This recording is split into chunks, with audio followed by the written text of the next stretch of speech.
नमस्कार मंडळी, पुन्हा एकदा नवीन व्हिडिओमध्ये मनापासून स्वागत. आज आपण जातोय कोकणातील कुणकेश्वर या ठिकाणी. श्री क्षेत्र कुणकेश्वर कोकणातील एक पवित्र तीर्थक्षेत्र. अतिप्राचीन काळापासून येथील कणकेच्या राईमध्ये वास्तव्य करून असलेल्या शंभू महादेवाची ही भूमी. कणकेच्या बनात असलेला ईश्वर म्हणजे कुणकेश्वर. देवावरून गावाचे नावसुद्धा कुणकेश्वर असे प्रचलित झाले. मंदिरामध्ये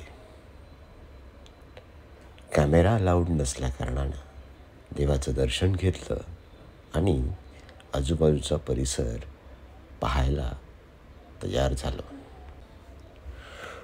कुणकेश्वर हे ठिकाण देवगडच्या जवळ असून फार सुंदर समुद्रकिनारा लाभलेला आहे.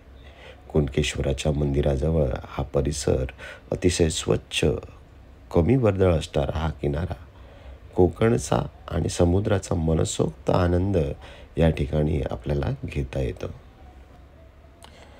कुणकेश्वर येथे श्रीदेव कुणकेश्वर हे एक शिवमंदिर आहे. छत्रपती शिवरायांनी स्वतः या मंदिराचा जीर्णोद्धार केला होता आणि म्हणूनच कुणकेश्वरला दक्षिण कोकणाची काशी म्हटले जाते. मंदिराजवळच प्रसिद्ध समुद्रकिनारा आहे. इथे दरवर्षी लाखोंच्या संख्येने देशी व विदेशी पर्यटक भेट देतात. समुद्रातील जांभ्या दगडावर सुमारे 100 शिवलिंगे कोरलेली आहेत. ओहोटीच्या वेळी ही शिवलिंगे पाहायला मिळतात. समुद्रकिनाऱ्याचा मनसोक्त आनंद घेतल्यानंतर आम्ही पोहोचलो देवगडमधील पवनचक्की ठिकाणी. पवनचक्की हे वाऱ्यापासून ऊर्जा मिळवण्याचं एक साधन. पवनचक्कीपासून कोणतेही प्रदूषण न होता ऊर्जा मिळवता येते. हा अद्भुत प्रकार पाहायला आम्ही पोहोचलो देवगडमधील पवनचक्की या परिसरात.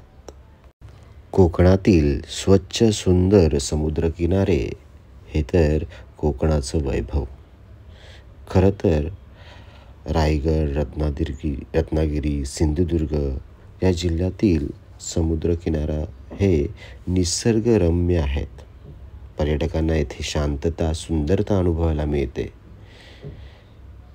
समुद्रकिनारे शांत आणि निर्मळ असल्यामुळे पर्यटकांना शहरी जीवनाच्या गोंधळातून नक्कीच बाहेर पडता येते.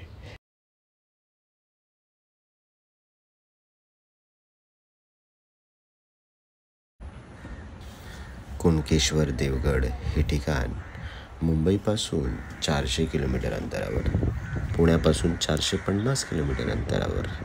हे अंतर जरी जास्त वाटत असेल तरी आपल्या जीवन प्रवासातील अंतर जर वाढवायचं असेल तर नक्की कोकणाला नक्की भेट द्या. धन्यवाद.